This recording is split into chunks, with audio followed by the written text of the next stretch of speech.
అందరూ ఎలాగన్నారు, బాగున్నారా? నేనైతే డిక్కీలో కూర్చున్నాను చూడండి. నేను ఈరోజు స్కూల్కి వెళ్ళలేదు. బాడీ అంతా ర్యాషెస్ వచ్చేసాయి ఫ్రెండ్స్. అందుకనే డాక్టర్ దగ్గరికి వెళ్తున్నాను చూపించుకోవడానికి.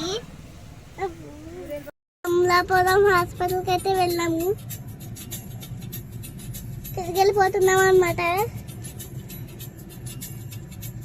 వీడియో తిని మర్చిపోయిన ఫ్రెండ్స్ హాస్పిటల్ దగ్గర. మా నాన్న గోదావరి చూపిస్తాను చూడండి, చాలా బాగుంటుంది.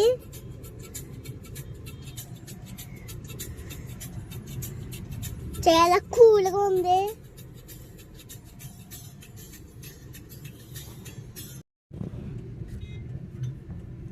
Okay friends, bye. ఇవి మనకు నచ్చినట్లయితే లైక్ చేయండి, షేర్ చేయండి, కామెంట్ చేయండి. పక్కన ఉన్న బెల్ ఐకాన్ కూడా గట్టి కొట్టండి.